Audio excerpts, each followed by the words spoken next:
Cameroonian, my dear compatriot ladies and gentlemen, a few days ago, I gave the illegitimate regime a 48 hours deadline to proceed with the immediate release of all political prisoners and arbitrary detainees. In that time, only small number among the thousands of detainees, mostly minor who should never have been there, have been released from their cells. I take note of that. However, the gesture remains very insufficient.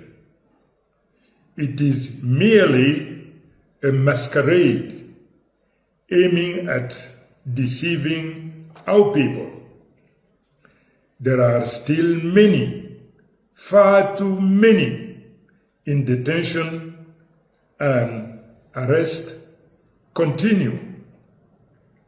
The regime has chosen to disregard this appeal, just as it has disregarded your votes, your voices, and even your life.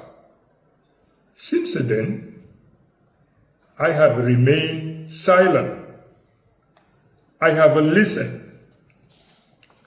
I have observed. It is therefore my duty today to break this silence. I address you with seriousness, solemnity, and respect. On October 12, 2025, you spoke. You made your choice. And for daring to defend that choice, some Cameroonians have fallen under the bullet of a desperate regime. They fell in the streets of our city, hunted down, beaten, and tortured. They fell so that the truth may live. They were minor, young adult, father, and brave mother. They were Cameroonian. They are today our martyrs. In their memory, in homage to their sacrifice, and in fidelity to our common oath, in my capacity as a president-elect, I decided that Friday, November 21, 2025, as a National Day of Mourning. This day will be a public holiday throughout the national territory. No businesses, no office, no administrative services should operate. This will not be an ordinary day. It will be a day of silence, remembrance, and reflection.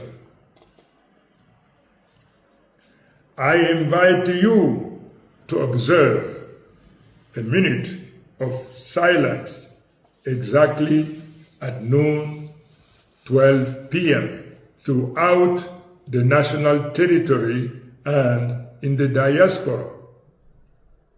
United in grief, but standing in dignity. I call upon believers of all faiths to gather in their place of worship, to pray, to entrust to God the souls of our loved one, to sanctify the memory of the righteous struggle. This coming Friday, November 21, will not only be a tribute, it will be an act of resistance, a collective offering in memory of those who have fallen.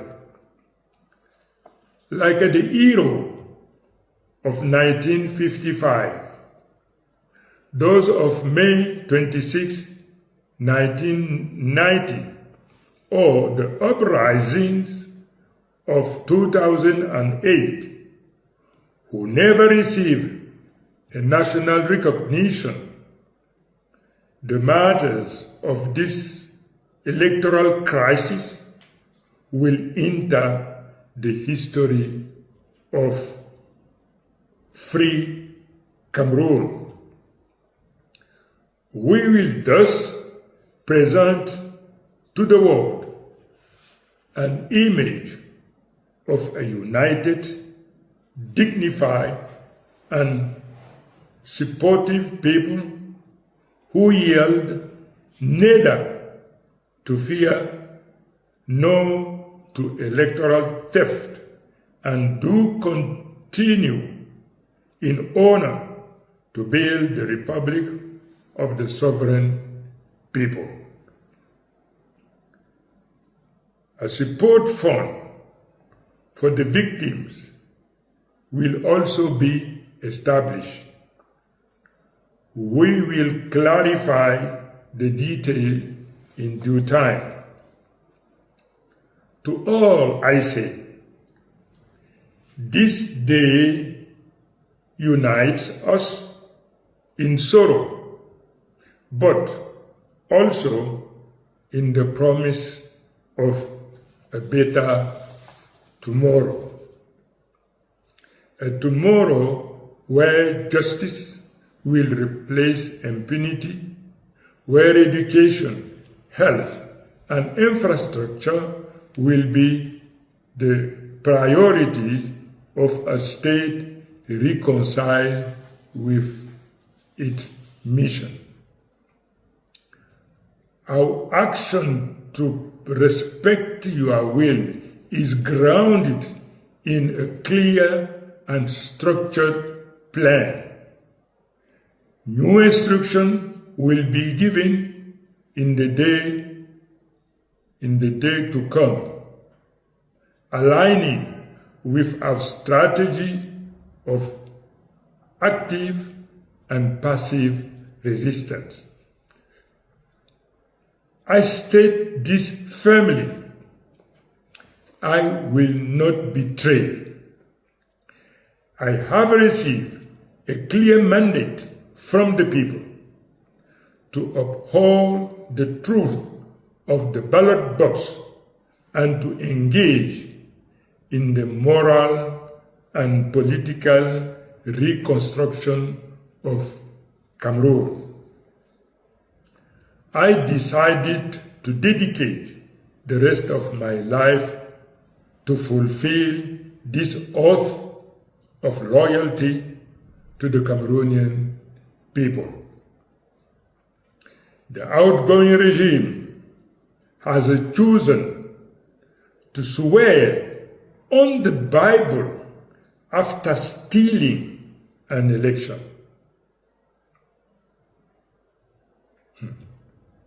This perjury seals its own end. It is not our role to save it. We do not negotiate with dishonor. We do not legitimize electoral theft through backroom maneuvers. And I reiterate, so that no one doubts, I will never back down. I will never negotiate. I will never capitulate. Long live the Republic, long live Cameroon, and may the Lord Almighty, Allah subhanahu wa ta'ala, to bless and protect our nation. Thank you.